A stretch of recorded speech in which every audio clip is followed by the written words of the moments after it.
Mr. Errico? Here. Mrs. Ward? Here. Mr. Maroney? Here. Mr. Brescher? Here. Mrs. Conway? Here. All present by Mr. Shi, Mrs. Peng, Mrs. Patel, and Dr. Chen. Okay. Opening statement. Read that. The New Jersey Open Public Meetings Act was enacted to ensure the right of the public to have advance notice and to I got a hole in there. Participate in the meetings of public bodies at which any businesses affecting their interests is discussed or acted upon. In accordance with this provision and this act, the Edison Board of Education has caused notice of this meeting to be published by having the date, time, and place thereof posted in the Board of Education administrative offices. Copies of these notices were sent to the Home News Tribune and Star Ledger on January 3rd and 8th of 2019. The public may participate at regular meetings in accordance with the bylaws and the applicable state regulations. At this time, as we noted on the website, we're going to go into closed session for an hour and come back at 7 o'clock. So, Mr. Michaud? All right. Whereas Section 8 of the Open Public Meetings Act, Chapter 231, Public Laws of 1975, permits the exclusion of the public from a meeting in certain circumstances, and whereas this public body is of the opinion that such circumstances presently exist, now therefore be resolved by the Board of Education of Township of Edison as follows. 1, the public shall be excluded from discussion of and action upon the herein specified subject matters. 2, the general nature of the subject matter to be discussed as follows.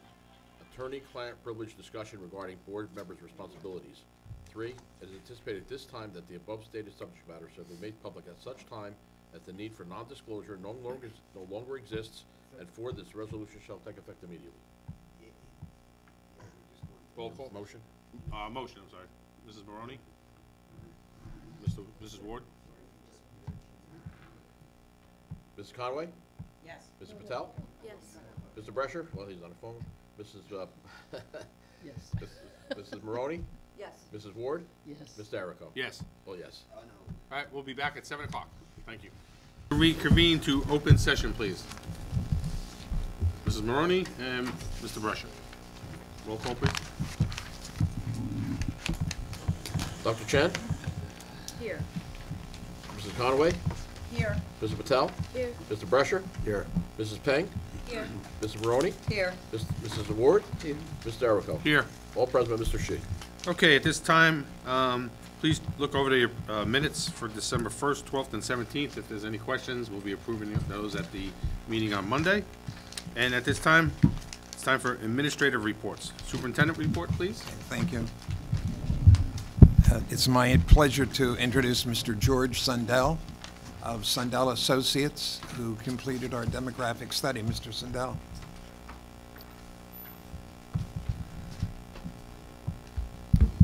Is there a controller? How are we doing this? They're all wearing the red shirts.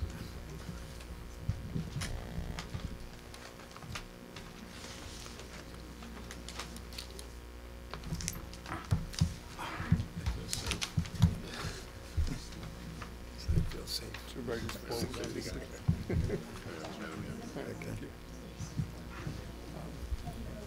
Thank you. So thank you for the opportunity again of doing an enrollment projection for the district. I would just say for those of you who don't know me that this is the 5th or 6th projection I've done literally over the last 20 years. Every 4 or 5 years we do these. I'm going to tell you a little bit about myself, a little bit about the methodology called Cohort Survival, some of the background demographics that support enrollments, and then look at the more basic factors that involve an enrollment projection, which really are your births, housing, and the history of what's been happening in the district on a grade level by grade level basis.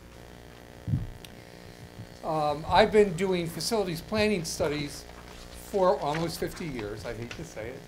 I started out life as an architect, kind of morphed into a planner, and did a lot of educational facility planning assignments over the years. For 25 years, I've been on my own as a consultant doing just demographic studies for school districts.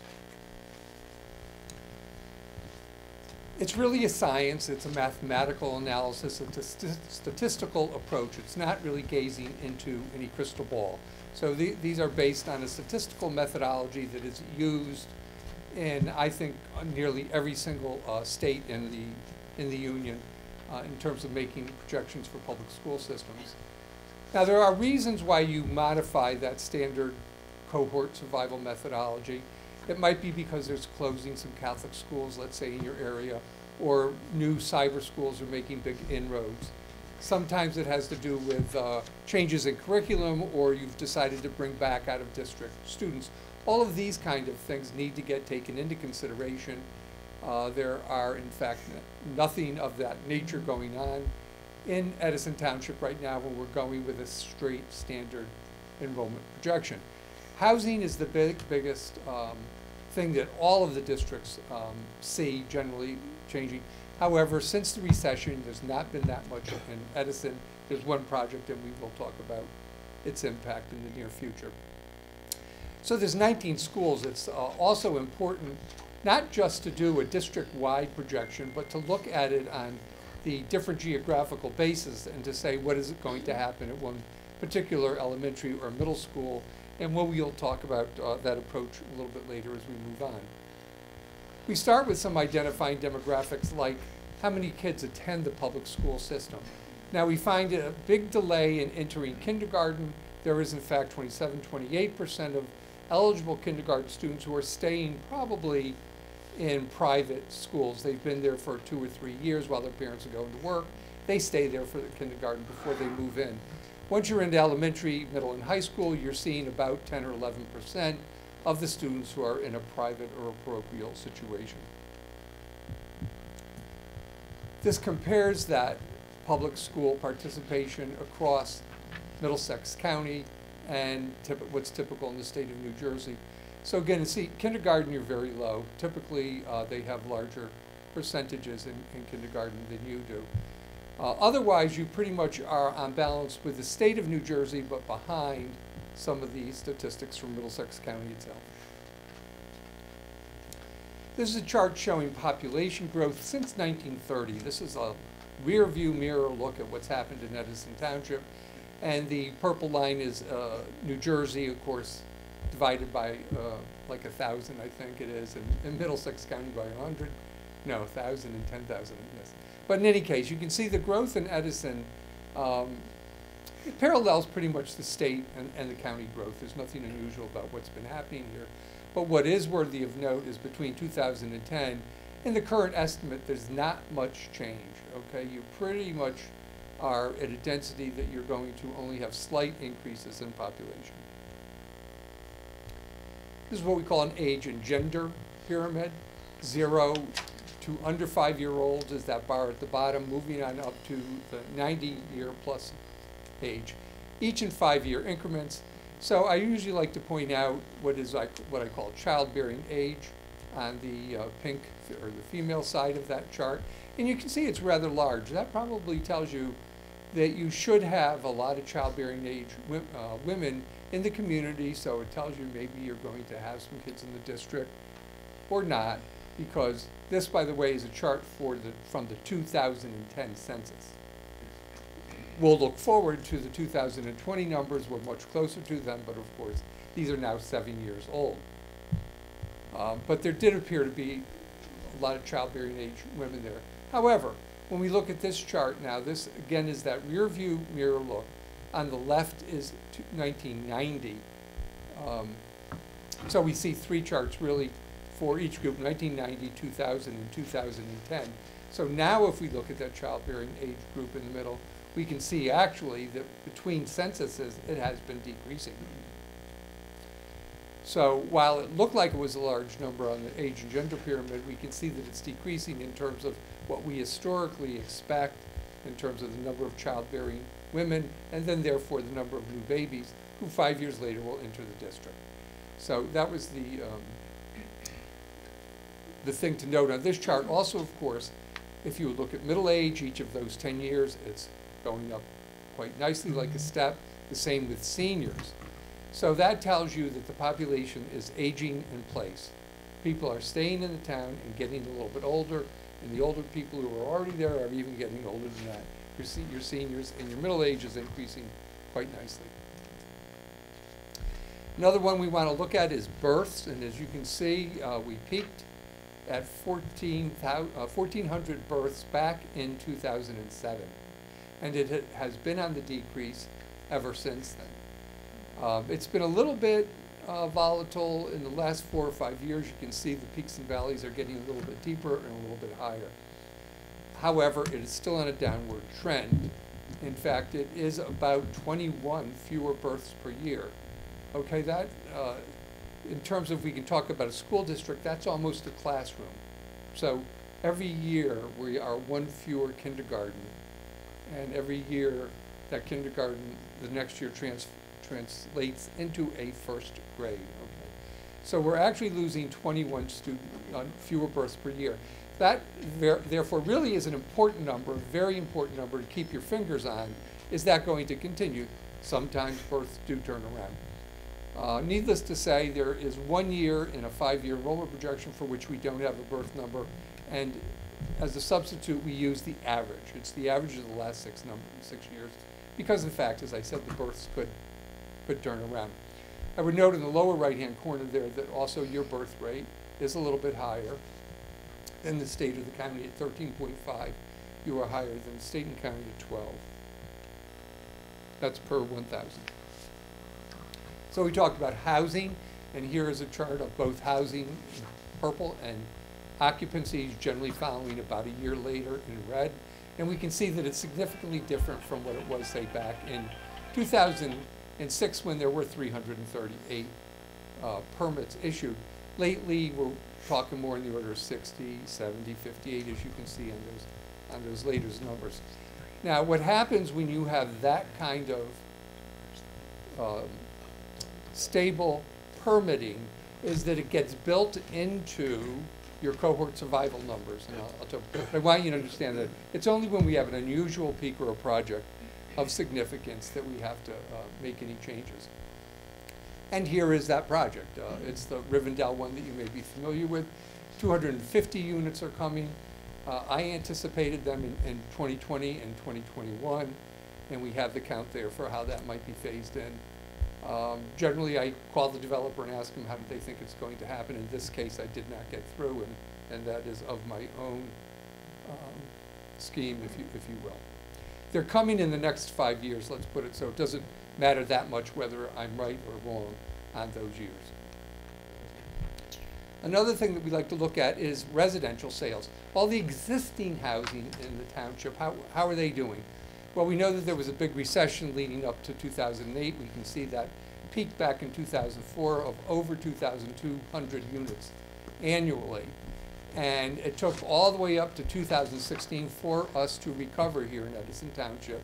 And in fact, we exceeded that number. There was 2,500. Now, I think there was some pent-up demand. It exploded in 15 and 16. 17 is a lower number. It's possible that those numbers will be corrected because they don't get all the information in a timely fashion. But the recovery has happened, and we are back to, I think, the normal, if you will, levels of housing resales. So what have we said so far? Nothing is impacting in terms of competition with other schools.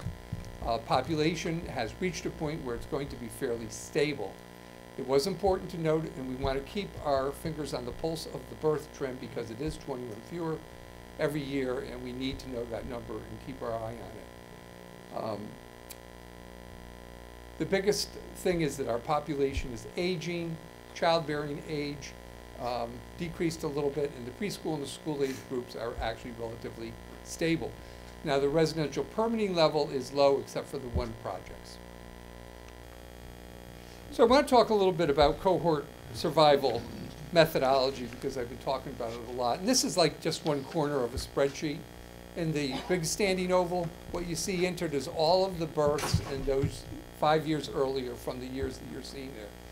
And what you see on the oval that is going this way are the actual historic enrollments for kindergarten, for first grade, for second grade. That's what you're seeing there. All of that data is entered for 6 years of history. And then you make calculations. You make them year to year so that we might look at kindergarten in 2014 had 849 students. They showed up in first grade as 1,172. That gives you a survival rate that year from kindergarten to first grade of 1.380. So on the diagonal, you make a calculation. That's for the grade levels kindergarten over. On the birth side over there, you see that 1,354 births 5 years earlier resulted in 882 students in kindergarten. And that is 0.651. You can think of those numbers if you're a percentage person. 65% of them showed up. 65% of those born 5 years earlier showed up in kindergarten. So those are just some of the data entry calculations. And finally, what we do is you look at the column there by the births, we take all 6 of those historic birth survival rates, and we average them, and down the bottom in the blue we see 0.653 is the average over the 6 years of the births. The next one over, 1.398, is the average of the 5. When you go grade to grade level on the diagonal, there's only 5 of them. So those become what we call our grade level to grade level survival rates. They are then used to project forward. So again, on the diagonal, historically back in 1819, there were 837 students in kindergarten. The factor says it's 1.398 will show up as 138%, will show up as first graders, which means that first grade next year is going to be 1,170 students. Now that's how it just cascades through the whole worksheet, if you will, to make a projection then for 5 years. And we do make one for 10 years, but I will get that accuracy is not of any real value. And as I mentioned, there's that 1 year where we use an average because we don't know the data for that last year of the projection, and we do use an average of the 6 years. If there's housing, then we have this projection and we say what years of the housing we're coming in. You can see my circles with the 2s and the 3s in them because I said 2 times 13, if you will. There's 13 grade levels. 2 times 13 students were coming in that year. I take that number and distribute it equally across all 13 grades of the school. So I'm adding 2 students in every year because of new housing to the standard projection that we made earlier. In fact, it was about 30 plus students. The number shows as a 2, but it really is got a point something there, for those of you who are interested in the arithmetic. How many students were coming from Rivendell? Here's the chart. It is a mix of market rate housing and some affordable housing, and it's done with multipliers. When you see SAC per units, that's school-age children per units. And there are different multipliers. As you can see, the first is a rental apartment, 1 bedroom, and it's 0.07 students out of every unit. But it changes for a 2 bedroom and then a 3 bedroom. And the affordable housing also has different multipliers. So that's a kind of a rigorous application of these numbers, which are analyzed in every census by Rutgers University. In fact, Rutgers is the center, not just here for New Jersey, but for all of the states. They do this across America based on U.S. Census data. And they change from state to state, and they change from census to census. So it's quite good that we have them locally. They do a bigger report on New Jersey than they do for some of the other states. But what this chart did was take the units as they were brought online by type and multiplies them by the student factor, and you see on the lower right-hand corner there that out of that project we're going to get 72 school-age children. However, there are other multipliers. I do both charts so that you can see them. 62% will attend the public school. The other 10 or so or whatever students will probably be in public schools. So those multipliers tell us that 62 students get added to your projection from Rivendell, And we put them then, because we're going to make individual school projections, we put them in Marshall and then Jefferson and then Edison High, which is, how they would proceed through the school district. So one more look back, if you will, taking a rear view glance at enrollments. What this tells us is that long ago, like in the year 2000 through 2007, where you had rising enrollment, they were growing at the rate of about 190 students per year. If we look at a more recent period between 2000 and 2018, we can see that it was growing at a rate of 377 students per year. So you've had increasing enrollments really like for quite some time. What we're wondering about then is the rate of the growth. Is it slowing down? And as you can see then, since 2018 to 23, I am projecting that the rate of growth will only be about 102 students per year. So significantly less. So this is what the district-wide projection looks like. What I want to bring your attention to is that orangey gold cone, if you will, on that 5-year projection. You're looking at 6 years of history, 5 years of projection in the middle, and then a 6 to 10 year projection. The accuracy of a cohort survival projection is plus or minus 1% per year. So even in the first year of my projection, I am plus or minus 1%. But by the end of my 5-year projection, it's plus or minus 5%. So while I will tell you the projection is for 16,800 students, it really is, that's the middle line, if you will, of where the projection lies. It's just important to keep that in mind as you look at all of these numbers. They are used for facility planning. How many classrooms do you need, So it might be a little bit more than that number, it might be a little bit less because things change. That's why I say you need to keep your finger on enrollments, and you need to keep your thumb on the pulse of births. These are the things that have the primary impact. So as we go through the projections tonight, and believe me, I'm not going to go through every single school. I want you to be aware that there are 6 years of history in blue on the left, 5 years of the projection that is acceptable to New Jersey Department of Education in red. And then there are 5 additional years that aren't much good except saying, are they going up or down, okay? But the numbers are not accurate. You're too far out. We start then at plus or minus 6%, go all the way up to plus or minus 10%. Too much wiggle room. The New Jersey Department of Education only accepts 5-year projections as a basis for facility recommendations in any case. So we primarily want to focus in the red area. On every chart, there are straight across lines, and those show the existing capacity within the district.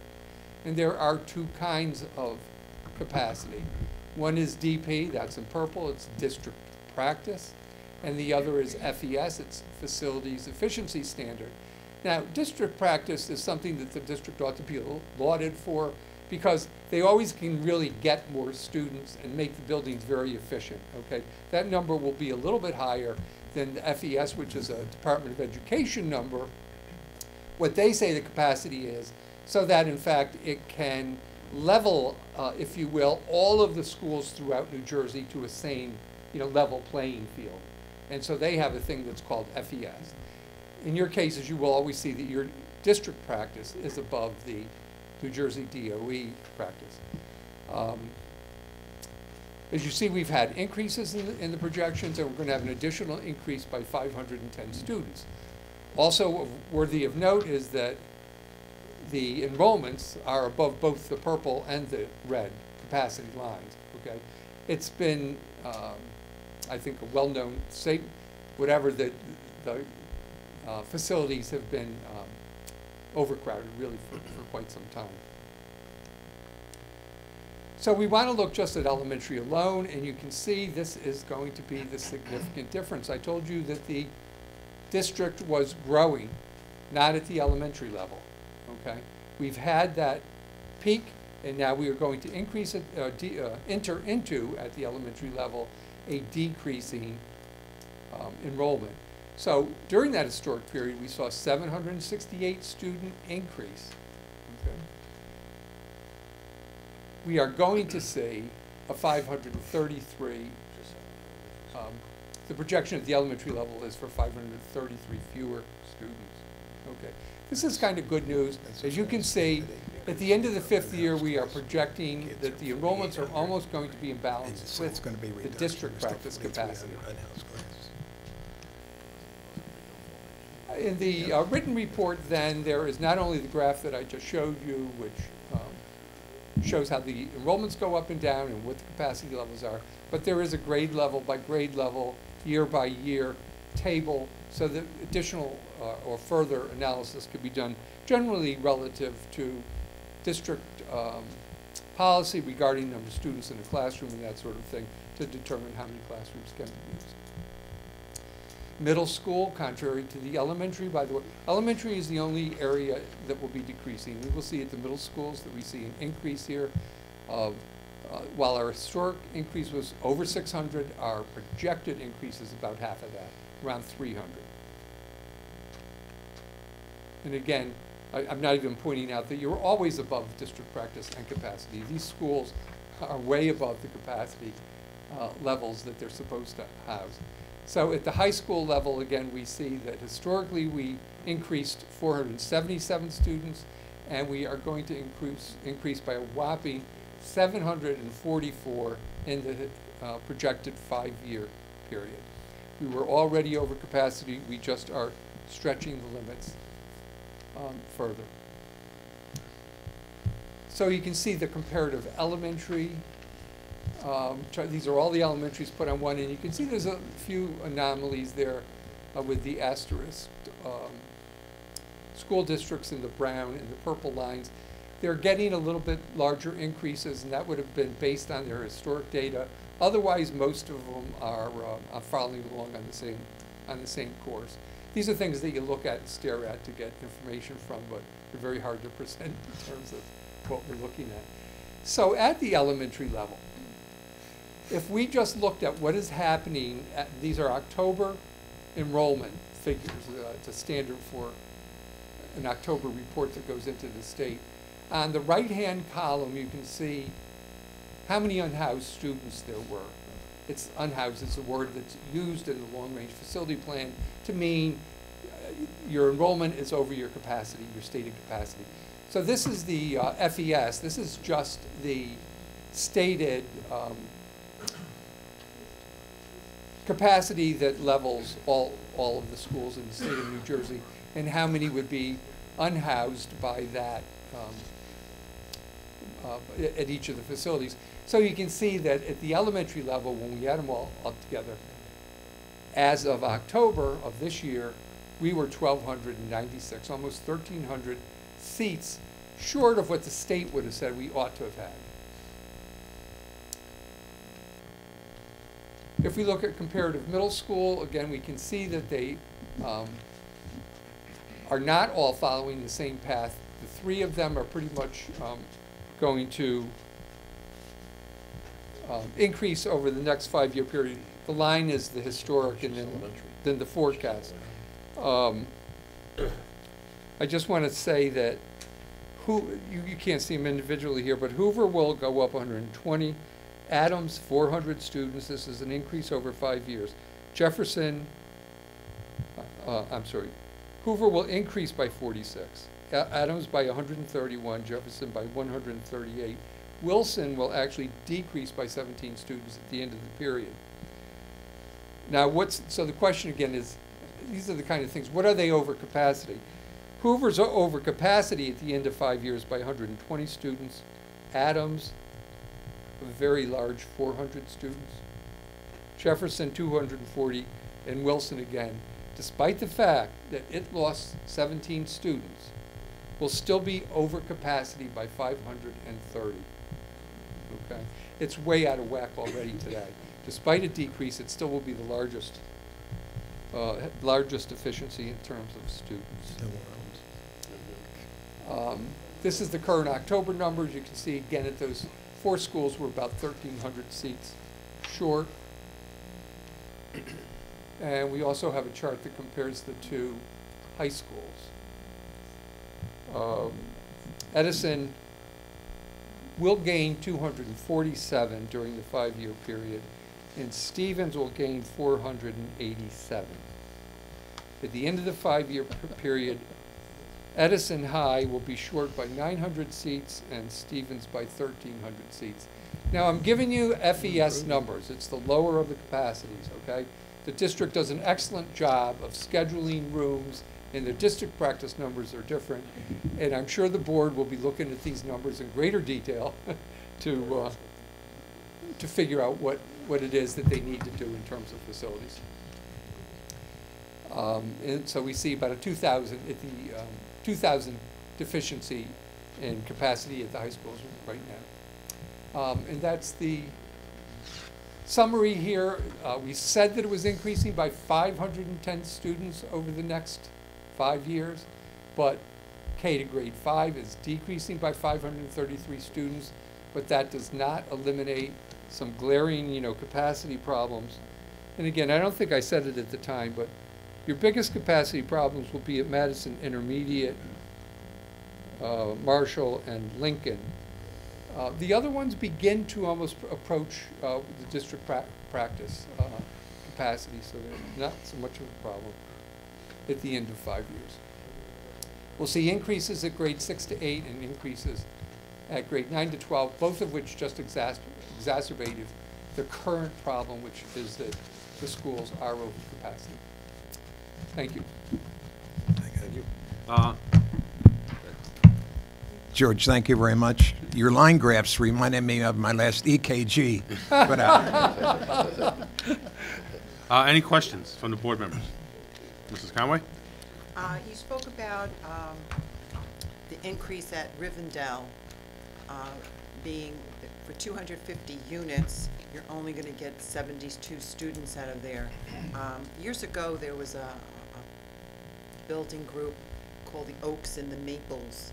They're townhouses at the north end of town. And we were told that there wouldn't be any children really coming out of those because they were small. And to our dismay, many children came out of there. Plus the fact that when I walk around town as a retired person, they are ripping down 2 and 3 homes and putting up 13 homes in their places. And the only thing I stare at this, I'm seeing, we're going from an average of, if there's only 2 children coming out of each home, we're going from 4 children up to 26 children. And that's just one development. From the same plot. There's another thing going on over on Oak Tree Road in Harding, where there's a building that used to care for cats, which didn't bother us in the schools. And now they want to put in 2 4-building units, so 8 units. If you again talk about 2 children per household, that's another 16 students. And now that's just 2 places. And when you drive around Edison, it's going on everywhere. There's monster homes on Calvert, and okay, they can be monster homes, but maybe only 2 children might come out of those homes. But it's happening in so many places. Is that being considered, or you're just looking at some place like Rivendell? Well, I look at Rivendell because it's a large one-time project, okay? I hope that what you're talking about, if you remember, we had permits that we did show, and they were 50, 60, 40, 50, 67. Those are the ones that you're talking about. And that condition at that average level has been occurring for 5, 6, 7, perhaps 8, actually since the recession, probably since 2008, if you remember that one chart. So those projects that are adding more students have already been driving that cohort survival ratio that we did the huge mathematical calculation to come up with. And that's why some of them will be more than 100%. The factors will be 1.013 or something. In other places where, by the time we get down into these elementary schools where these developments haven't been taking places, we would see that like only 98% of the students are surviving or something. So that all is taken care of really mathematically. If the conditions that you're talking about are popping up here of a 12-unit place and a 13-unit. Those are being counted, and that's why I have the permitting levels of 50, 60, 70, I don't know, I forget what the numbers are. Those are accounting for the 4 or 5 projects of the type that you're talking about. It just seems like a lot more. And the But- and idea let me that just make where do another you get the correction, though. formula? I hear you saying 2. There's no way there's 2 students from each of those units on average. There might be a unit where you'll find 2. No, the number even is only 1 for a 4-bedroom, single-family house. 1 student on average. And where is Because- this? No, because some people who are buying that house have kids that are only in college. Other kids have, it has to be an average in its number. It comes from all the Rutgers numbers. You'll have to look in the report when you go home and look at those multipliers again. Now, you'll I've see been on looking at it, and affordable, some it's of them been are frustrating. identified as affordable, and those numbers will be higher. This is recognized, okay? And go look at it, you'll see the multipliers for the affordable 2-bedroom, are higher than the rental market rate 1 and 2 bedrooms. So I can think you're alluding a little bit to that. It's all accounted for. Because before I retired, I was a teacher, and many times I saw multiple students coming through the schools. I had your brother 5 years ago, I had your sister 6 years ago, I'll probably have your brother coming up. Yeah, and that also happens in the rental market in town, where houses are rented and not sold. They don't show up in the house sales statistics. There's no one that keeps records on rentals. And what happens sometimes there is families with, let's say 2 kids move out and with 3 move in. And sometimes we have 2 families moving into a place that's rental. Very hard to count that in any way, but what you have it is that trend, and it's in most school districts. That again is built into your cohort survival numbers, because we're looking at 6 years, the recent 6 years of history, and those things have been happening for those 6 years. Again, that's why we single out projects that are extraordinary.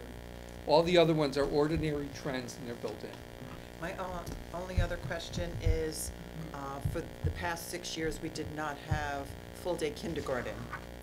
And many students that go to, say, a Catholic or private school for kindergarten because the parents need the full day, sometimes they'll hold off and leave their children in that school.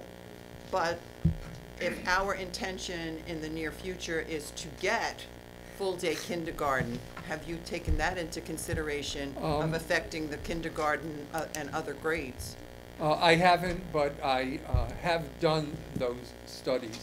And generally what I found out is that the kindergarten level increases by 10% and the first grade survival rates decrease by 10%. So there's not that much change by the time you get to your first grade, but there is, your survival rate changes because there's more kindergartners, but your first grade counts wind up being the same. Your kindergarten counts, of course, increase. George, you mentioned that the retention rate or the rate of increase would probably be diminished by something like 100 and some students at certain grade levels. And even if you looked at that over an 8-year period, have a decrease of 800 kids, we're still looking at 4,000 students unhoused. Right, your And the unhoused numbers are dramatic. and the problem that creates is a significant staff morale problem. They can't continue to get the test scores and sustain that level of excellence with the number of unhoused classrooms, the unhoused students. They have to work extra hard. They've got to make different things work when it shouldn't be working. So our staff has done an excellent job, and they just can't continue to work under those circumstances. We must provide adequate space to implement the programs that are designed to be implemented in a room much larger than the rooms that they have, if they have any. Yes, absolutely. I mean, I show you the counts, and you do the educational end of it, but, you know, how many students in the classroom and how many classrooms you need. And Any other- yeah, the deficit is there, it's clear as a bell. Mr. Brescher? Yes, I'm going to ask you a question, and it goes back to what Elizabeth was talking about. That Rivendell, that's the one by Herbert Hoover, correct? No, No. Oh, which one's this one? that's over near John Marshall, By John Marshall. over near the DMV in that area. Okay, you took you took into account though the one that's over by Hoover too, right? There's a huge development right behind It's a Herbert big Hoover. piece of land that they're gonna Jackson build a couple hundred units on. Is it already done though? Is it already built? It started. They broke ground. But the question I was gonna follow Yeah, up because then, I don't know, I do this in conjunction with your local planning officials. I consult with them and ask them, so what's the big thing? This is the one they told me about. okay, okay, we do have a big project. When I say it's next door to Hoover, you could throw a rock from Hoover. The kids will. And they went busing. Well, And- oh, we have to put my pen. I'll make a note of that and, And then there's one more request I'd like to make. You used Rutgers numbers, and Rutgers is a fantastic college, and I'm sure that their information is based upon something, but I don't know that it's from Edison. And we have developments all over Edison. We have one like on Grove Avenue that would probably be very similar to the Rivendell or any of these that are being built now. Could we look into seeing how many studios, 1 bedroom, 2 bedroom, 3 bedrooms, and then maybe check with the district to see how many students we have in that development, to see that 3-bedroom unit that's gonna put a .97 child into our school system is real, and it's not the 2 or 3 children that we believe it is? well, what you're talking about is like field surveys. It's like a Because field you're not- survey for You don't only one. need to know what students are coming from what units, but you need to know what units are not bringing in any students. Right, what I'm And saying is if you. It's just expensive, it's an expensive approach.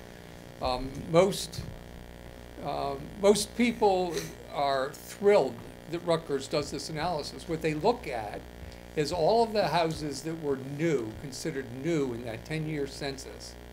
And they do, they look at every single new house in New Jersey. Now, the numbers I use, because they have fine-toothed the numbers, are now for North Jersey, Central Jersey, and Southern New Jersey, and I use the Central New Jersey numbers. You can't hone them much closer. I believe in the numbers. I mean, I've been doing this for a lot of years, and I believe that those numbers are correct. Right, and I believe you, as an average for New Jersey, I think you'd be correct.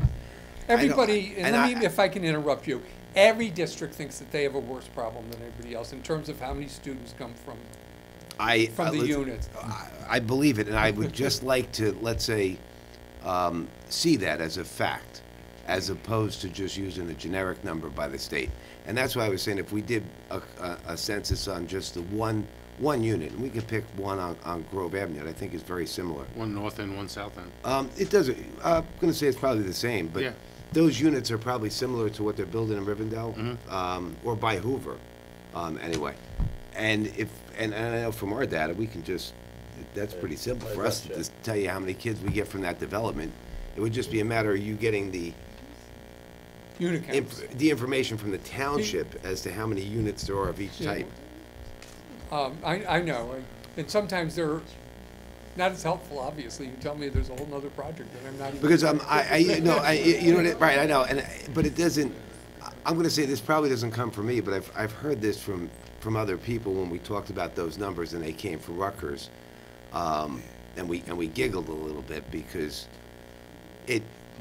we feel Edison is unique, just like every other person that you work for, I understand. But if we had the actual data for one unit, not for the entire district, but just for the one unit.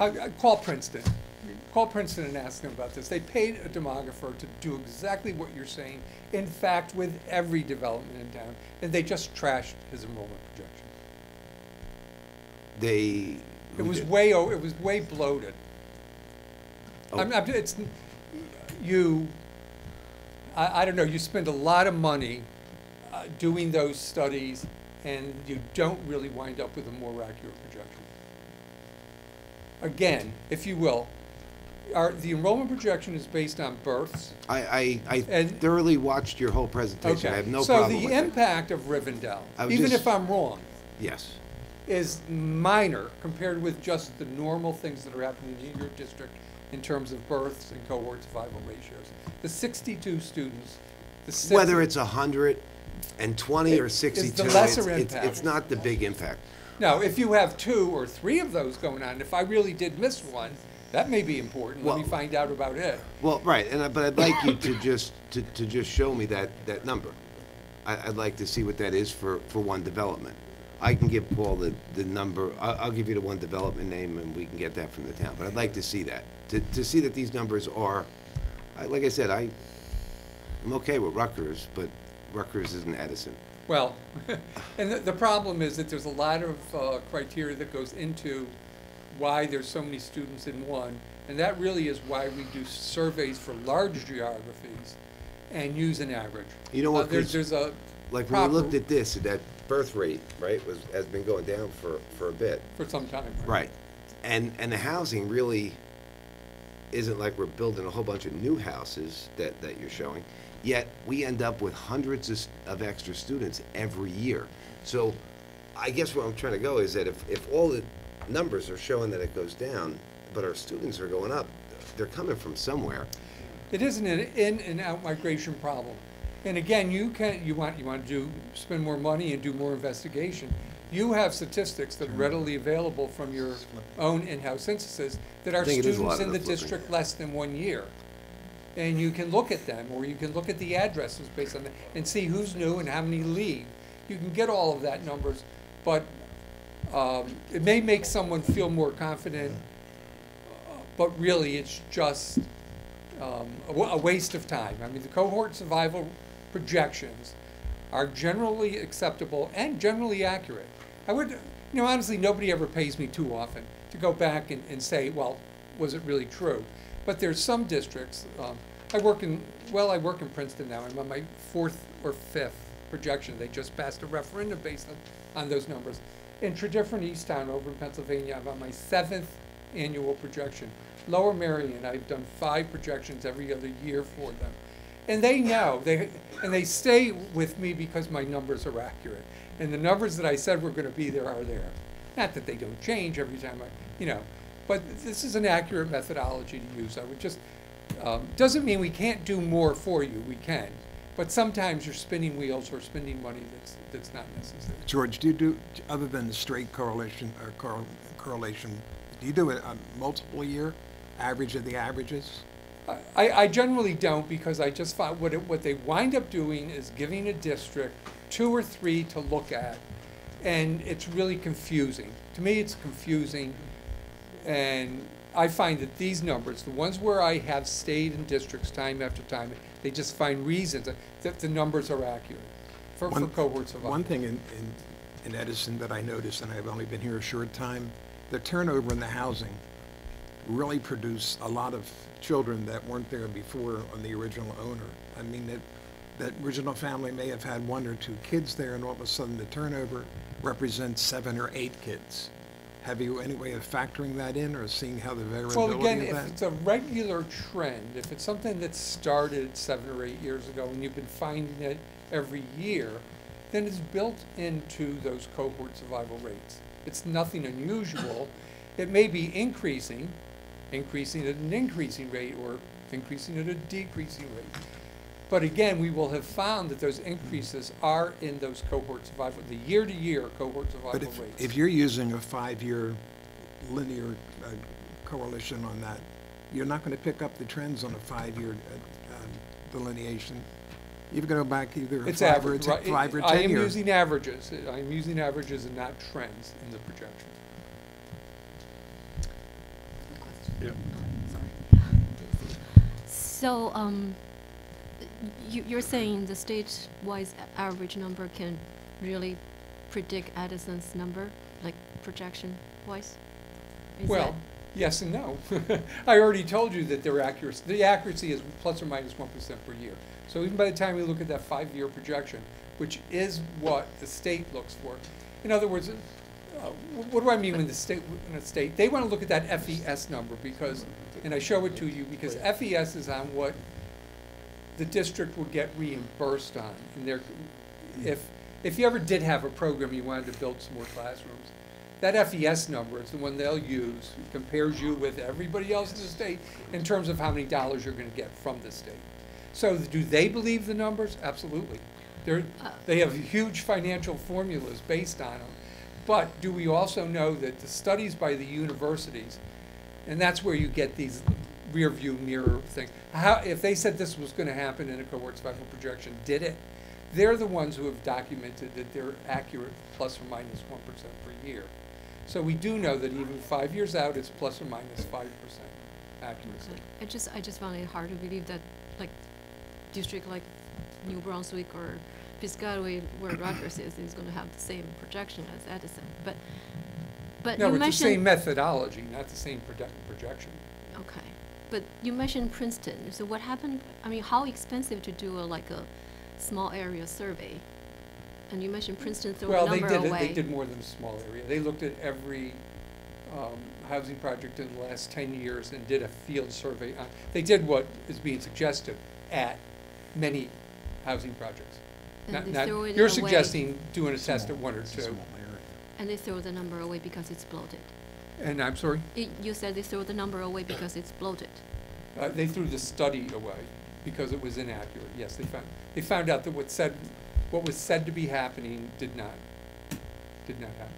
But if they did a survey, a field-wide survey, so they have It's too something real accurate. to. It's is there something like too accurate? I'm sorry, I don't think I follow. But if they did something real in the field. The housing market is not just in Edison Township. The housing market, it's the regional markets. And so is the Rutgers study. As I said, they have New Jersey now broken down into 3 regions. And what will one time a developer will market the same project and he'll market it to families. Another time he'll market it to young people with no children. Another time he'll say it's a transit-oriented village. We're right next to a high-speed line that can get you into the city. I mean, they have that's why you want to use the average of all of those things. And I also heard you say, I think it was you, Liz, that said somebody came in with their study for a project and they weren't going to have very many children from it. And then you found out that in fact you did. That's what the developers want to do. The developers come in and they have someone do a study and it says, oh, you're only going to get 12 kids from this housing. Because that's what they want the impact on the municipality to hear, So I always take the developer's projection with a grain of salt because I know that what they want is to lowball it, And most people before a planning board probably should realize that what we're getting a lowball number there. They're doing tax impact studies and all that sort of thing. So. My only 2 things. If you're talking about plus or minus 5%, 5% of 16,000 students is 800 more students. Well, it's not of all the students. It's well, yes, it is. In the end, it is because you're projecting that. And the thing that I fear is, years ago, we had a projection of our student population went down. So we closed Stelton, we closed Oak Tree, we closed before you were born. Barton, we closed, and then Well, look what happened. That's got to be many, many years ago because I did the charts since 2000, I think. Yeah, Well, it was so I before did 2000. Oh, okay. I did 18 years of history, and it's always been increasing. But- For 18 years of increase. But at that point, we lost, I believe it was 4 schools that, we'll never get back. Yeah, that was a shame. Because And if we go forward, because we're so tight right now, and it decreases, are we, No, we won't be selling any schools. I doubt it, but at the same time, are we building enough or are we building too much? I doubt we'll ever build too much. Never. But, you need approval. I guess this is the Build other it thing and that they will maybe you come. haven't heard me say. You need approval from Department of Education. It's not just what you think. DOE has to say you did the right kind of study and you're building to the right capacities based on a projection like mine. All right? And I mean, you can call up there. They know my name. In fact, they have called on me to do Camden, which was very special. I do these directly for the Department of Education because they know me, and they know my abilities and my accuracy. So let me just say that it's not just, and you're right to be weary. I mean, you talk about building schools or classrooms, it's taxpayer money. It's something that you have a fiscal responsibility to do 100% to the best of your ability, you know. So I understand being a little shy on the numbers, but these are the methods that are acceptable. And I go by the book. I'm a by the book person. I don't like field surveys because you get just one apartment building or complex. And it may be off. It may not have been the right numbers, you know. So I like using the averages for big geography. Any other questions? All right, thank you, Mr. Sundell. All right, thank you. Thank you. Mr. Saxton, continue. Thank you. For many a months, we've been talking about the need for a Director of Security and Safety. And I'm here this evening to very proudly introduce our Director of Safety and Security, Mr. Patrick Kissane.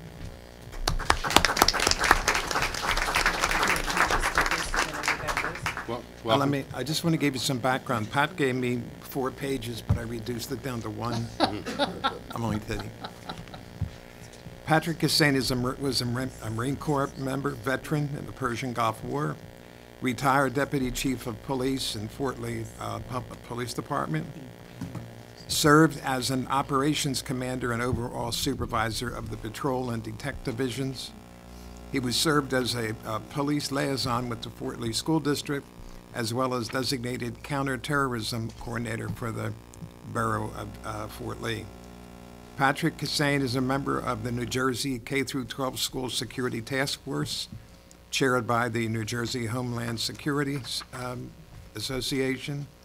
He is also a member of the New Jersey Law Enforcement Education Working Group, chaired by the New Jersey Attorney General. He also is a member of the School Security Committee and chaired by New Jersey School Boards Association, a former task force member of the School Security Task Force, chaired by the U.S. Department of Education, the New Jersey Legislative School Security Task Force as an expert school safety and security official. Patrick has been selected to serve as an instructor for the legislatively mandated New Jersey School Safety Pest Specialist Academy. He has earned both his bachelor's and his master's degree from Fairleigh Dickinson University and successfully completed the Rutgers University Certified Public Manager course, and he has achieved graduate certificates in the following areas: School and Safety Security, Emergency Management, Homeland Security, Global Security and Terrorism. And over the course of his career, Patrick has received numerous school awards, including certificates of commendation, unit citation, 2 meritorious service medals, 9/11 Service Award, unit citation for valor, New Jersey Certified Medal from the Department of Veterans Affairs, Law Enforcement Officer of the Year, Distinguished Service Award from the Bergen County Association of Officers. Senator Loretta Weinberg personally presented Patrick with a joint legislatively resolution from the state of New Jersey commending him for over 20 years of dedicated service to the school districts in New Jersey. One disappointment, I found out only the other day that Patrick was not on the safety patrol in 6th grade. Ladies and gentlemen, Patrick Kissane. Patrick, thank you.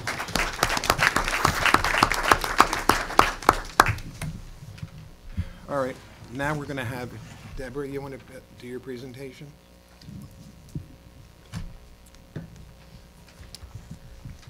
Thank you, Mr. Saxton. I'm excited to present to you the program of studies, which we annually pass a resolution before the children begin to select classes for the 2019-2020 school year.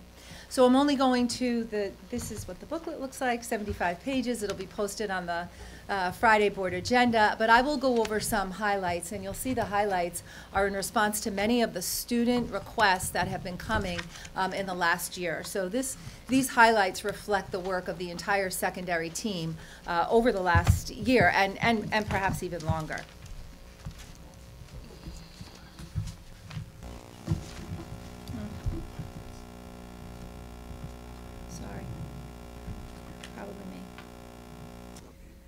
This program of studies includes more than 175 different courses offered to our high school students, which includes over 20 AP courses and high-level courses in all of the visual and performing arts, family consumer science classes, and technology education courses.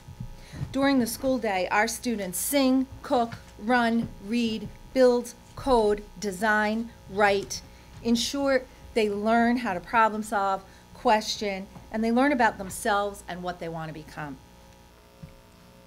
You will find that AP Computer Science Principles has been added to the program. We are excited to offer this new course to our award-winning AP program. In this course, students will learn about hardware, cybersecurity, and the design of algorithms as they collaborate on projects and solve problems. We have many students who have asked for this course to be added to our program. And together with our math supervisor, Ms. Lell, and of course our high school principals, Mrs. Polkowski and Mr. Ross, we found a way to fit this into our schedule. We're very excited about the biology announcement for next year, and that course, biology, will be offered to all of our freshmen. This took some really innovative planning. I can tell you that more than 6 months of research, planning of the use of space, reaching out to make sure we understood the standards and graduation requirements so that the entire freshman class will be involved in biology next year. So we're really excited about this, and we think that this will give all of our students access to more of those higher level science classes because they'll be finished with their graduation requirements sooner. Also in the science department, and almost entirely at the persistent request of students, their voice and their research themselves, we have added physics honors and AP Physics C as electives for juniors and seniors.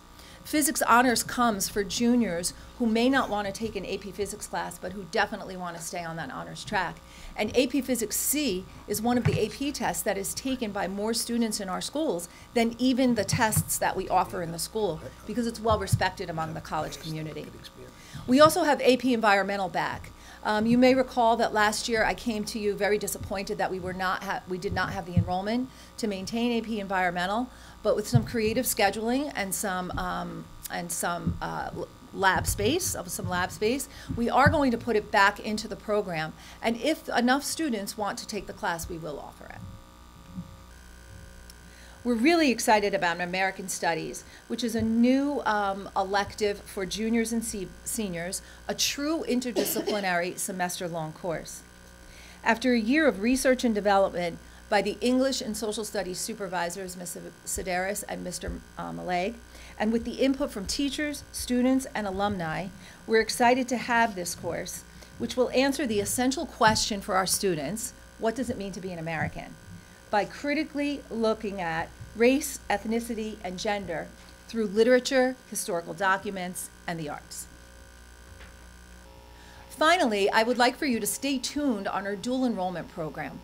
Edison was on the forefront of the dual enrollment initiative years ago. I worked with Edison in my former district as we partnered with Middlesex County College and explained to them what our families needed from Middlesex in order to bring these programs in. We let them know that the programs here that we were running in our schools were at least as rigorous as what they were doing in Middlesex County College, maybe even more so. And we were part of the beginning of that. Well, now it's expanded. In fact, it's legislated so that we have the opportunity to really build out that program. So what we've done is we've taken the initiative to relook at every course on our high school curriculum, particularly junior and senior electives, and we are going to reinitiate those conversations with Middlesex County College so that we can have as many as possible in that articulation agreement for dual enrollment. Why this is good for our students is because in addition to it being a huge financial advantage for students who want to go to Middlesex County College, or to the more than 70% of our students who graduate from New Jersey schools, it's also, even if you don't want to stay in school in New Jersey and you don't intend to go to Middlesex College, these credits relieve some of the stress that our college students feel and may be able to finish in 4 years. it's a win-win for everyone, both our district and our students. And so we're really looking forward to solidifying that agreement with Middlesex, which will take all of the spring, and then being able to communicate that with families in the spring and the fall. So I will take questions about the high school, I guess, if you have any, Questions? Ms. Miracle? Any questions? Mr. Brusher? Well, I gotta just tell you, I mean, I'm very happy about that one right there. It's a good one. Well, because I know as a parent and having your children go to college is costly. And if you can get any of those credits here while they're in high school, it's a good idea to take advantage of them. Agreed. Ms. Maroney?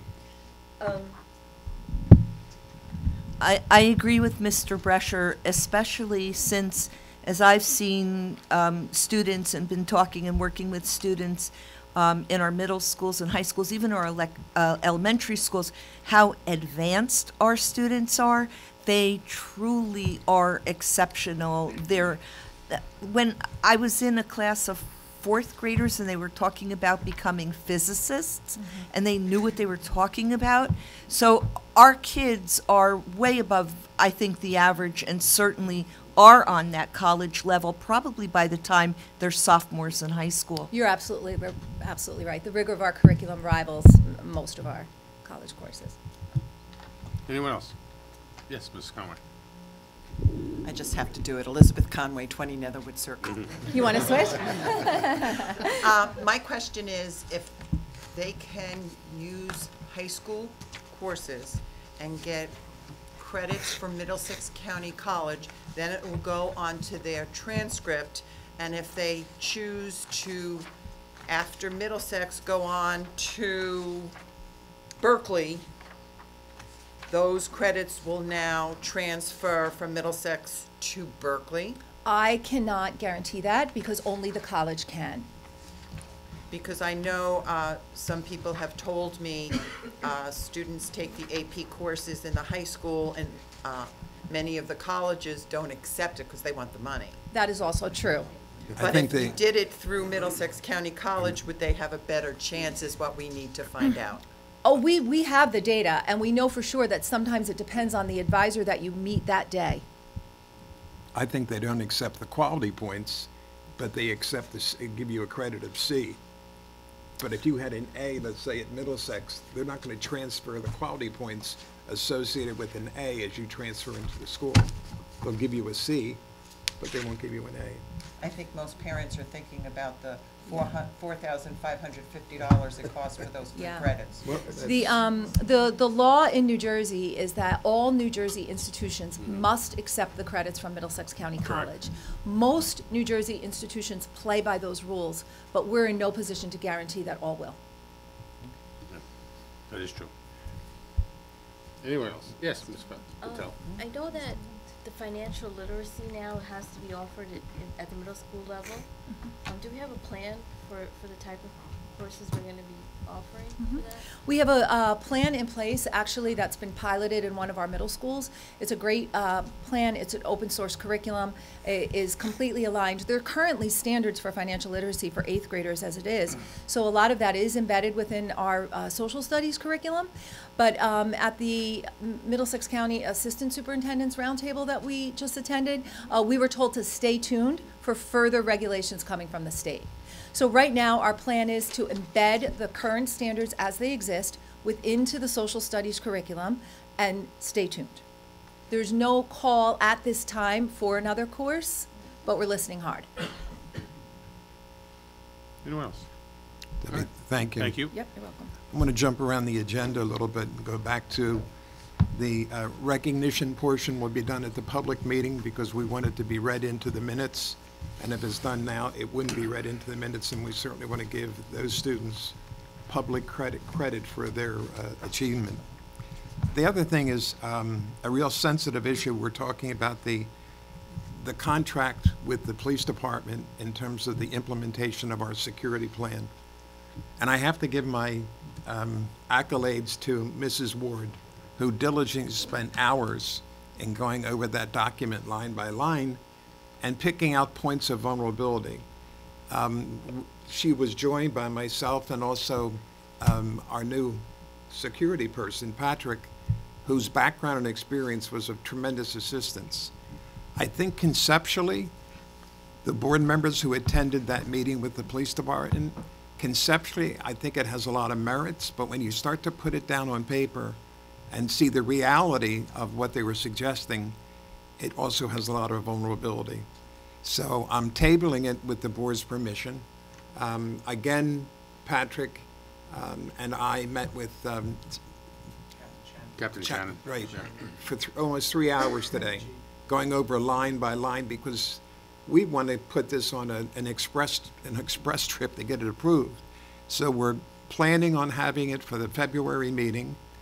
We have all of our ducks, now we just have to put them in the proper row where we feel satisfied. Then we have to go back to the board, review it with them, and then go back to the police department, review it with them. But I don't want to implement a program that has vulnerability in it, and it's just not cost effective to do that. What we're initially looking at, if our original concepts come true, we could save several hundreds of $1,000s over the previous plan. And I think anytime you can save that kind of money, maintain a quality of excellence in the development of a new plan, do it. And so we're going to get started on Monday for our first of several meetings. We want to bring it back to you in February for everyone's approval, but I think you'll be very pleased with it. So, board members, that will be pulled from the agenda for Monday. So they're gonna go back and tweak it a little bit and hopefully save us some money. Thank you. The other, Debbie, would you like to stand up again? No. Thank you for being direct. Curriculum guides, if we still have them? Okay, yes. No, go ahead. Yes, grouping procedures. Yep. There's only one curriculum guide. We had finalized the details. It's a brand-new course called Functional Life Skills that we're offering in our middle schools. It's a great class, and we finalized that. It was not approved. It wasn't ready for your approval in August, so you'll find that. You'll also find the grouping procedures for language arts and mathematics at 5, 6, 7, 8, and 9, middle school. We call that the middle school, 5 into 6 and 8 into 9, which reflect that we are no longer using iReady, and we are using the PSAT 8-9 at grade 8 into 9. So those are all there. We reviewed them in the Curriculum and Technology Committee and answered those questions. And pending resolution on Monday, we will follow at the February meeting with the remaining grouping procedures. Mrs. Peng, any comments from the Curriculum Committee? Yeah, I do have a, I know, I know we're adding, besides the placement criteria, are we posting that on the website? We'll or- post it after you pass the After resolution on approval. Monday. Okay, because I do hear some concerns. Phil also heard something from the parents that they're wondering, you know, we're replacing the iReady test with PSAT. But We have to is take that back to the curriculum committee and express those concerns so we can evaluate the concerns and see the impact in terms of the adoption of guides. Yeah. Yeah, I just want to make sure the Curriculum Committee is, Well, I do have another question on board. besides the placement. We're offering the middle school students, 8th grader, the computer science class, and ever since, you know, the enrollment was sent out, I got some questions from the parents. So first question, where are we going to find out the resource for, you know, teaching resource or curriculum-wise to teach this course? The introduction to computer science as an elective, you know, offered to the 8th grade. The Eighth textbook graders. or the curriculum or the? Both. I mean, teachers, where does a teacher come from, or do they have any textbook or curriculum? Because the introduction has a lot of in it. It has like architecture, it has database, it has website. That's a lot to cover in one course, but I don't think I can find one book to have all these area covered. So what are they going to use in terms of textbook to teach this course, and who are going to teach this course? Mhm. So we'll review all of that because we won't, all curriculum and textbooks are approved by you. So as we make those selections, that will come to you through the Curriculum and Technology Committee. Okay, so we don't have anything yet? We don't even know who's going to teach this course? Well, Because the parents would want to know what their children are going to learn, because this is a whole year class, and they are going to spend the eighth graders Curriculum are is going to spend a constructed year in the summer. doing this class, and they really want to get something out of it, so. Isn't And the curriculum developed in the summer, and it's not developed as of this point? So we're taking a wild shot in the dark to even suggest anything until we bring the curriculum committee together, make judgments on different samples, then bring that before the board, that recommendation of the committee, and then we can move on it at that time. Yeah, and I can't answer the who question, because like with any question, we won't know till enrollment. For AP Environmental, for example, we had a teacher, but we didn't have the enrollment, and so then we didn't have the teacher. Well, So and if if I we have no don't- enrollment, I have no teachers. If we don't have 15 300 students. students enrolled. 15 students to I have to hire a justify teacher. that particular course, we're not gonna offer it. Each course that we offer costs between $16,000 and $17,000. We can't offer a course with 10 students, not cost efficient. We have to pass it up for that year, wait for the following year. Or we could even look for an alternate program of instruction through online instruction. There Yeah, you wouldn't but- have any, you wouldn't have any limit in terms of the number, maximum or minimum. Okay, but that's kind of like a chicken egg thing, because the parents wants to know before they can enroll it, what are Well- they going to get out of this class? Otherwise, they have no idea what they're getting, and they're sending their children for a year to study this. Well, And the reason they'll I'm kn- asking is They'll because know I've, in August when the curriculum is completed. You could probably get a content outline maybe, but the exact details of the curriculum wouldn't be available until the beginning of August. but they're enrolling right now, and they have until this end of this week. Well, then we can try to As a give you a deadline. content outline to give you, it won't give you the specificity that the curriculum will present to you, but conceptually will give you a pretty good idea of the direction. Okay. But the reason I'm asking is because I have seen computer programs offered at elementary school and some middle school in other district, and they're using some sort of toolboxes designed by like third-party vendors that they purchased. And these toolbox, for the children to drag and drop icons, plug in some pre-coded blocks like a Lego box.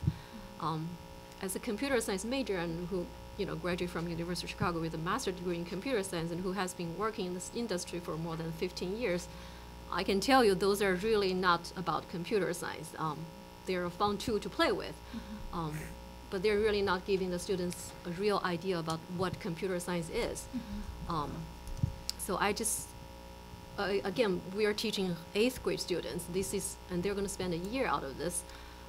So I really think given the right resource or the material, they can really learn something out here, and they can get, computer architecture, computer databases, get a basic idea about what's involved if you want to work in this area, or what's involved in high school, because they're going to take this class in high That's right. school. They can decide whether this is for me or not, whether this is, whether I have enough interest to pursue this or spend more time on this in high school.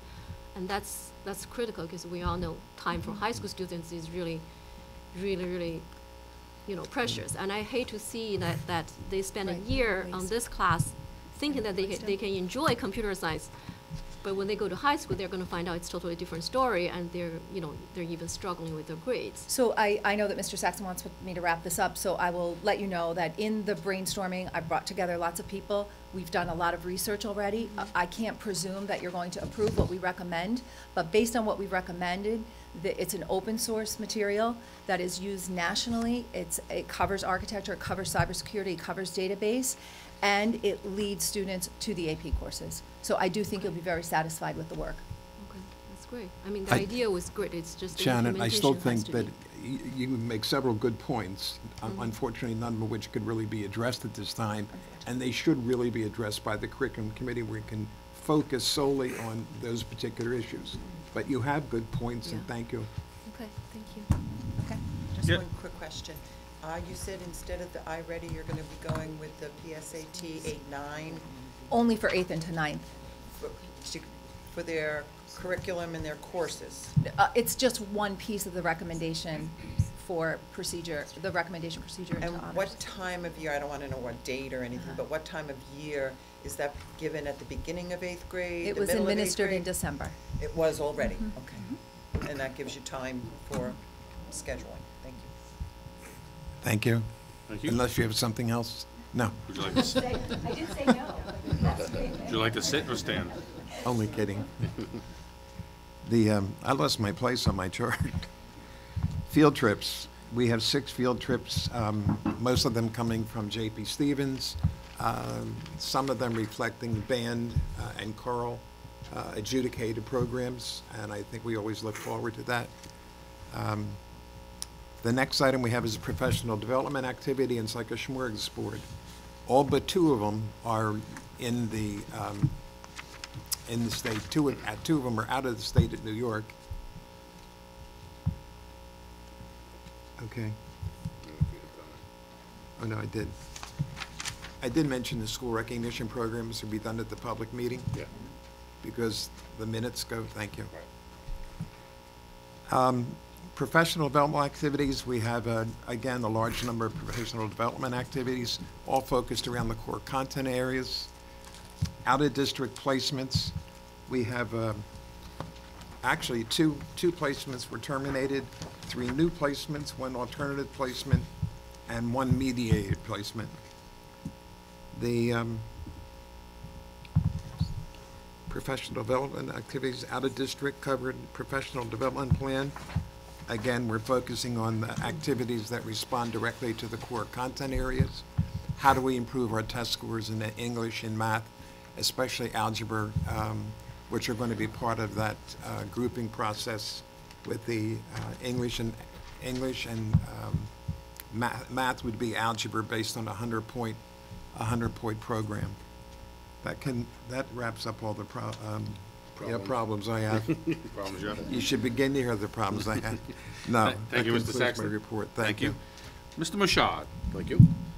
If you go to your investor report, you'll see for the month of December, we received interest in the amount of $29,841. So our total for the year, from July through December, is $184,676 total. You'll also find the Board Secretary's report for the month of November, the next 6 pages, and then followed by the Treasurer's School Monies Report, which is done by Rich Pepe, my assistant BA. Following that, other resolutions will present for Monday night's approval. The first one is for transfer of funds in the amount of $900,000. There are 2 big ones here. The one for special education related services. If you remember last month, I mentioned that we were approaching $300,000 over budget on that line, which because of the special ed students we have and the services they require.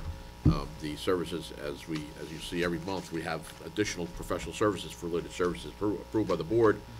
So I'm recommending a transfer of $150,000 into that line. We also have $365,000 going into capital instructional improvement, and the reason for that, if you recall, we had a proposal from Apple to turn over all our Mac Air books. The amount that we were supposed to receive for the old ones that we turned in didn't come out to as much because the condition of them was not what they anticipated. So in order to cover the expenditure for the the first year's lease purchase, I needed to increase that by $365,000. So I'm recommending that for Monday night. The second item is appropriation of extraordinary aid. We received $1.2 million extraordinary aid this year, and that's all special education reimbursements to us from the state. However, as I mentioned last month, our transportation costs are going through the roof. So I'm recommending out of that $2.1 million that we appropriate $1,540,000 into contracted transportation for special ed, because that's how much I'm over right now with the number of students we have, and the increase in the cost of special ed is outrageous now because of this shortage of CDL drivers, and the numbers that I'm getting back on my proposals and my quotes are astronomical, double what we used to pay. I'm also recommending an appropriation of undesignated free balance for general education transportation in the amount of $460,000. Hopefully that'll get me through the rest of the year, because most of our routes are already in place. But if I do have additional special ed kids come in, and I need to transport those students by law, that could go up a little bit more from here, but that should cover most of our problem. Item number 4, we are recommending, Mr. Conklin and myself reviewed this with the superintendent, and even though we're going to be still half of what most districts charge for their integrated preschool program, we're recommending an increase from $3,000 a student from this year to $3,500 for next year. That's a modest $500 increase. However, if you take a look at what most neighboring districts are charging for this, we're talking about $6,000, $7,000, $8,000, up to $10,000 a student, as opposed to $3,500. So we think we're still very low.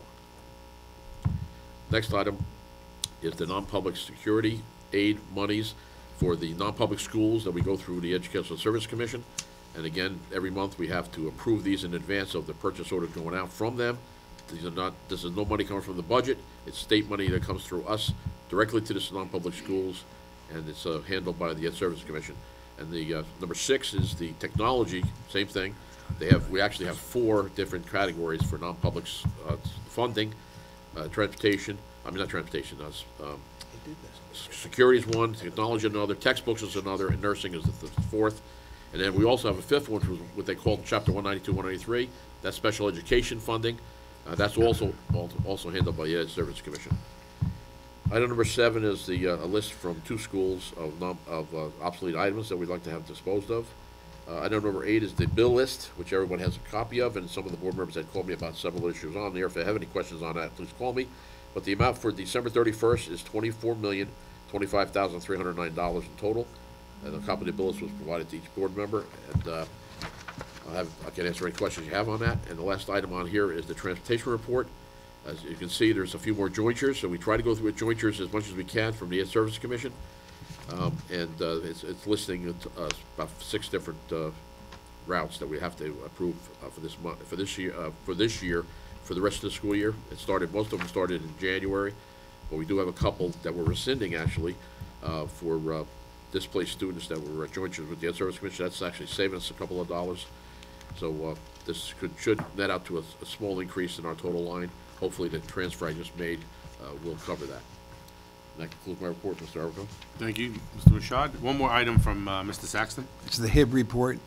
We had 8 HIB applications submitted to our administrative team for review. Fortunately, none of them had risen to the level of a HIB, but all fell under the category of code of behavior and local counseling. Thank you. Questions for Mr. Rashad? Yes. Anyone? Oh. I do have one question, since we were on the busing issue, and Yes. it came up today, because I went to see my nephew play over at TJ, and the girls' basketball team was stranded because the bus never showed. How do we know not to pay them? Who notifies you of Athletic that? directors tell us when a bus does not show up, Gotcha. or if they were significantly late, and then we deduct that from their, well, first of all, that's a bid with Dapper. Right. And if Dapper can't do it, we go to Barker, and if Barker doesn't do it, we go to First Stu. We have a number of different contractors. They bill us per trip. And we have a record of which trips they did not make, or did not actually carry out for us, and we will not pay those if they bill us. Gotcha. And they know better to bill me for anything they don't provide, I can tell you that right now. Okay, because it's not only just the not bus showing up, it's the disappointment of the kids practice all week. They only get a couple games in a year, between hearing buses are late, buses aren't showing up. I think athletics is an extremely part of our overall academic profile, and it's just a shame that a bus company just wouldn't show up, or at least call At someone. least let us know, because Yeah. if we have a bus driver who's on Available, standby, we can right. send them out and pick them up. They might be a Right. little bit late, but at least they'll get there. Right, okay. Anything else? Okay, at this point, we are open for board member discussion, open discussion. Oh, I like that. Maybe I should become president. Anyway, all right, thank you. All right, now we're gonna move on to public comments. Anyone from the public? No one here wants to speak, I'm sure, but, yes, sir.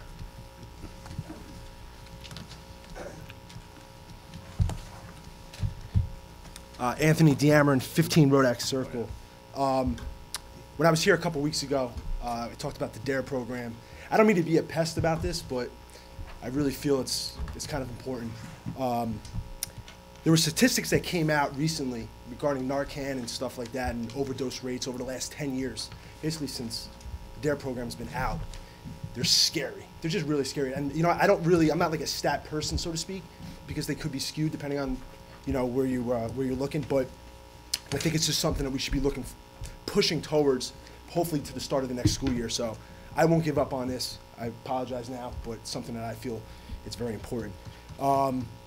Lastly, unfortunately, not once, not twice, but 10 times this year, a school board meeting and a council meeting are on the same night. And the taxpayer of this town has to choose between going to either a council meeting or a school board meeting. they have questions or concerns, they have to choose which one to choose from, and that's completely unfair. So I think the board, not just you guys, but somebody has to work with the town council as well. Better communication to cohesively come up with a better schedule. I could see like 2 or 3 times, but 10 times that's a lot. There's only 2 months that we're missing. I believe it's June and August were the only 2 months that didn't have a conflict. That's too much, in my opinion. I think it really suppresses the impression out in the real world. Basically, people feel like you're suppressing the voice of the taxpayer. And lastly, I just wanted to bring this up real fast. I spoke to the president of the Edison Boys Baseball League. They're looking for donations and sponsorships. So reach out to Coach Cal. You can find him on Facebook or through my Facebook. They're looking for some help with some donations, sponsors. Right, thank you very much. A couple comments. I think we're all in agreement about the DARE program. I think we're going to have to work on with the police department since their manpower is increased. I think one of the reasons why it disappeared was manpower was down in Edison and all over because of budgets. So DARE is definitely, I think Mr. Brusher spoke to me about it, and a couple board members have been having conversations. So at our next township liaison, we had to get through the whole possible April election first. Now, I think at the next township liaison meeting, we'll discuss DARE for sure with the mayor and the council. Which reminds me, where are we standing with the April election? Right now, it's not going to be changed for this year. It shouldn't be changed at all, in my opinion. I can't speak for the council. It really shouldn't. And what they're going to do next year, but right now, it's not changing for We this just year. had record turnout, and I'm just to talk out loud. I mean, I wasn't here for the last one, but we had record turnout in November. Right. There is no reason whatsoever, and honestly, the people believe that is voter suppression. That's what they believe. It is an absolute. We have election day for a reason, all right? And to say that it's for any other reason when you had, trust me, we all know. I mean, record turnout. It is keep it where it is. I think the people of this town would be very upset. People I speak to at least would be upset. As far as the manpower of the police department, I know when I spoke to the mayor said that he assured me that we do have the manpower. So hopefully this gets done. I think so. I appreciate it, though. Thank you. Thanks a lot. And, can I just, Good. our meeting date, that's something that I noticed myself. Yeah. Right, That's another thing because- we should discuss, yeah. Well, it's always been, it seems like we always have the meeting on this Wednesday type of thing every month. Yeah. Is there a reason why, were we always on Wednesday? I mean, you've been 10 here years ago, forever. 10 years ago, we used to have it on Thursday and do it Monday, but they didn't think there was enough time to get the public agenda out for Friday, so they moved it up to Wednesday. But we've been doing it now for at least 10 years, maybe 15 years. Wednesday for the caucus, Monday for the public meeting. Okay. Right. Okay. We could talk, So that- again, something we should talk about. So that's something, at right, the that we township could, okay. meeting. Yep, I agree. At least Any- a oh. different Wednesday, right? Or a Or a different different Wednesday. Wednesday. Right. Well, we try to do it like the third Wednesday of the month, or something towards the end of the month, so we can get all of the activities for the month onto the agenda. If we do it too early, the stuff for that month will be, we'll have to wait another whole month to get it approved. 2 items we could put on the agenda for next meeting, for sure, with the township liaison. Okay. All right. Yes, sir. Yes, good afternoon, board meeting. My name is Henry Solaris. I was currently employed at Franklin Board of Education for about 10 years, and then I decided to get a job here to pursue a better career in Edison. I was let go after 2 months of employment, and those 2 months of employment, I was a security guard here. About in October 2018, I decided to take the opportunity to pursue employment with Edison Township Board of Education. After being interviewed at Benjamin Franklin Elementary as a security officer, I was then notified that I would be offered a position at Woodbrook Elementary. Without hesitation, I accepted this position at Woodbrook Elementary. I have often, along grateful with staff and student, and received numerous commendations and seen to be very appreciated by parents, faculty, members of the work staff. On December 2020, on December 20th, 2018, Principal Nicole Cirillo called me into her office.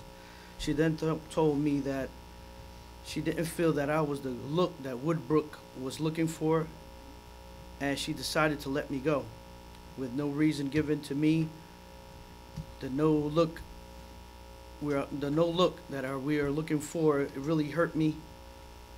I felt confused, wondering what would I have possibly have done, and was preferred attendance 30, I try to get to work 30 minutes before the shift. Doing my door checks, monitoring hallways. My opinion wasn't the perfect guy of the, my opinion, I was the perfect guy for the job.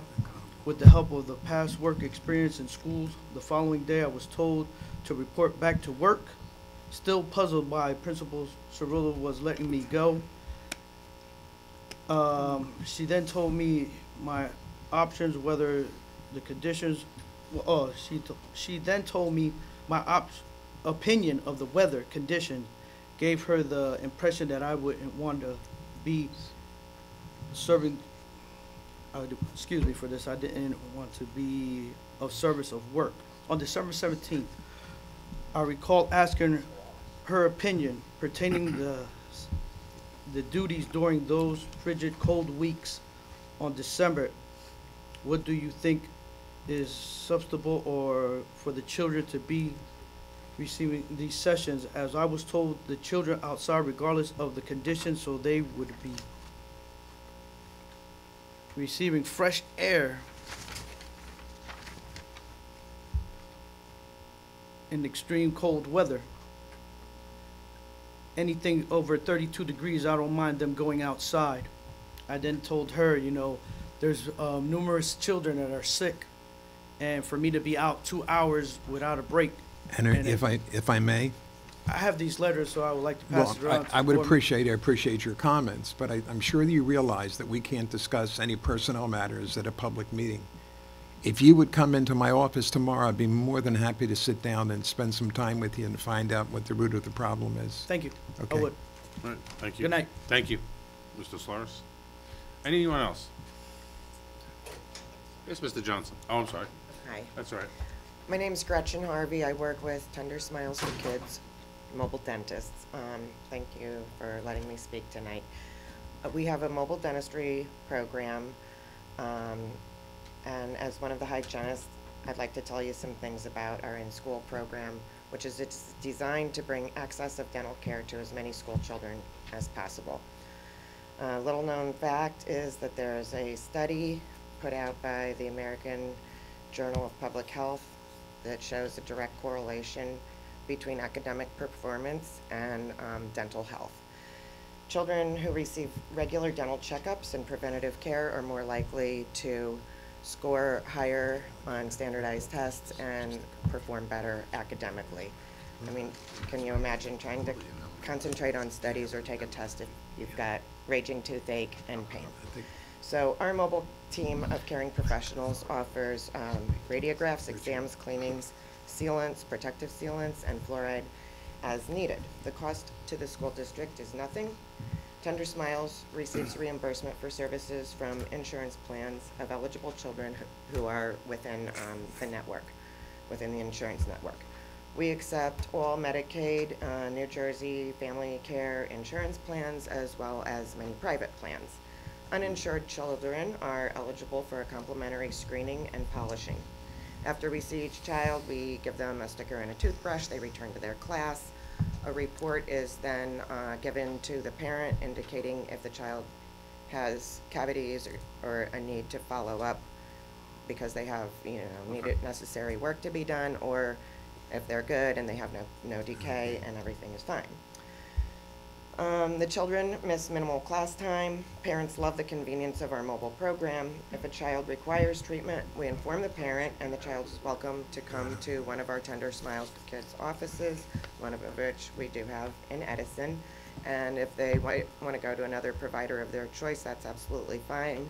On the report that we send home, it clearly states that x-rays could be sent to any provider. I hate Not to cut you off, but I think this is an excellent idea. I think you need to meet with someone from administration because there's going to be need for parental consent forms and Correct. things along those I'll lines. keep this brief if you just let me Is finish. this similar to Kids Dent? No. Okay. So I used to work for a mobile dental program. We were actually in the Edison district for like 10 years. And so I had contacted one of the district nurses. and she wanted to have our program at her school, and had asked me, we discussed whether or not there was approval, like, from the board for our company to come in, and she said that there was a contract in place with the previous company for which I worked and have been coming to your schools for 10 years, and so she asked me to give her a contract. I did do that, and it was rejected by I'm not sure who. I don't know if a resolution was ever given to the board. I wanted to find out why or who rejected it, because she had said, like, the district promotes dental health, and we want to bring the services to as many children. Well, I think if you call Mr. Saxton tomorrow, Doctor's okay. doctor's good too. He's a dentist. Okay. Base status. I do draw. Yeah. If you can call him tomorrow and give him, I don't want you to give the nurse's name here that you spoke to, but you could talk to him about who you spoke to, and I think it's a wonderful idea. But again, we have some logistics to, get through. I know parental consent and all this stuff. If you're coming into our schools, we got to make sure everything's Yeah, we've all, safe. We've all been through background checks Right. at Right, and time that's of something that you licensure. could We're all discuss, fully yeah. credentialed, licensed. We adhere to the highest standards of infection control, Yeah. OSHA. Yeah. So she makes an appointment with my secretary. Yeah. Call Mr. Saxton's secretary tomorrow. What would her name be? Patty Timon, Tymon. And I'm not going to give her name out in public. That's fine. Number. I anyway. did bring some, Literature. a brief overview. Yeah, Yeah, if if you- you would like to Yep, have please. any of it, I'm happy to pass That'd be it out. perfect. And I'll have the doc look at it. Thank you very much. That's an overview. Perfect. Because we just do a kid's den. Instructions for the nurses. We pass out these permission slips which are in Spanish. Okay. Everybody consent and all our office information is here, and then this is the. Okay. This is a grant form Right. for the kids who don't have insurance in English and Spanish. And this is just a copy of that report to which I. Gotcha. The study that I read to. Thank you very much. All right, thank you. Thank you for coming out. Doc. Thanks.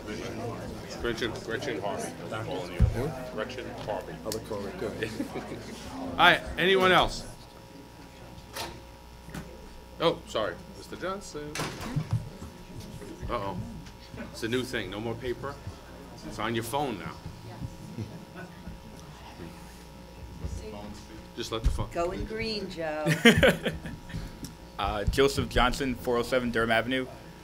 Before I start, I just want to say that I'm dealing with some health complications. So if I slur my words or if you see me talking out of one side of my mouth, that's the medication I'm taking.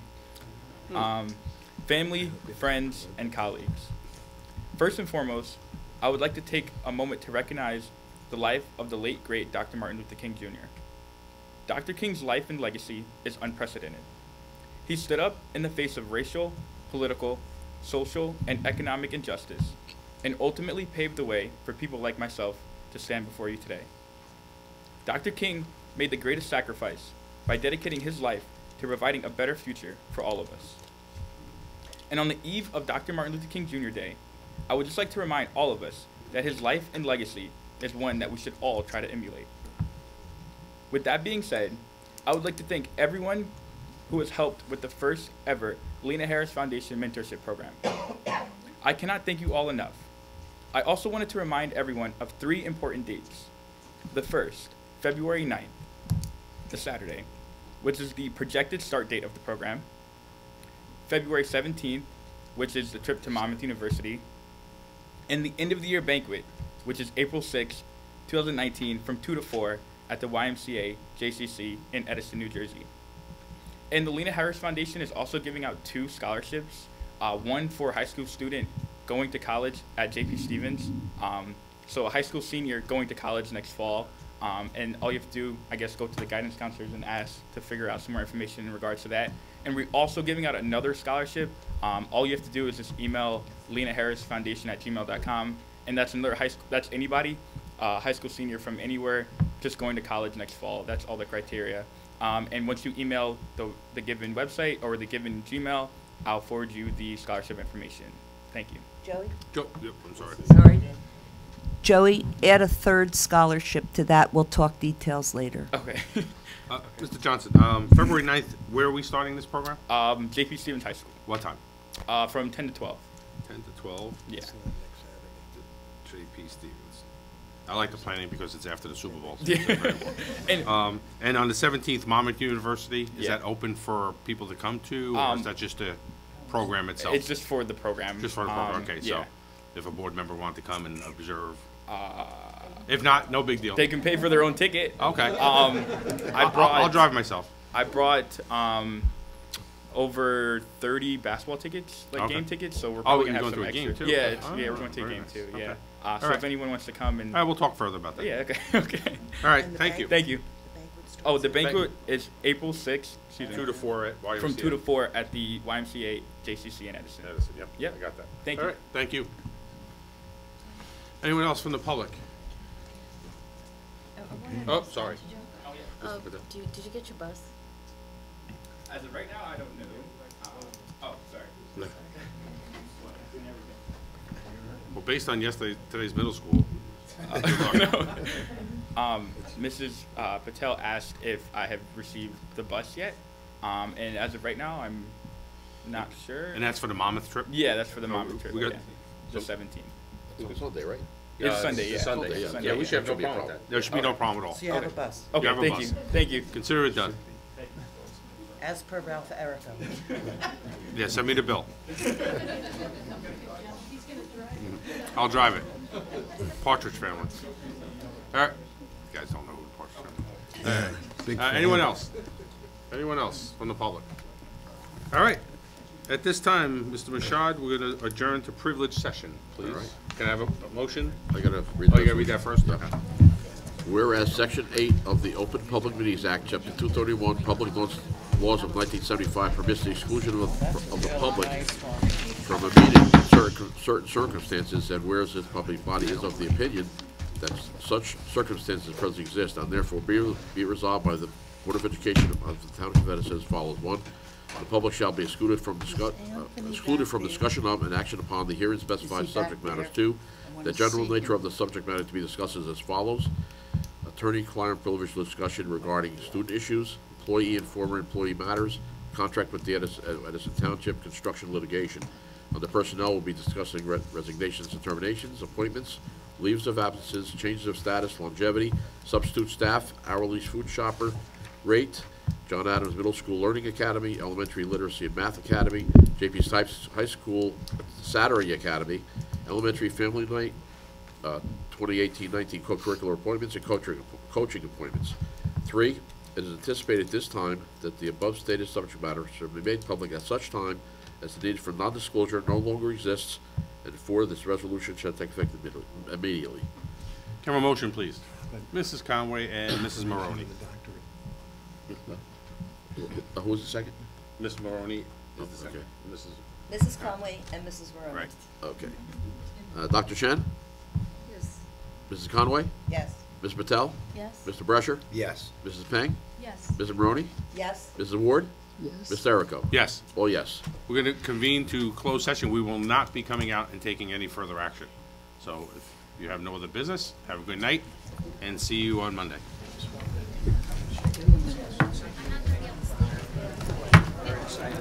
Yes.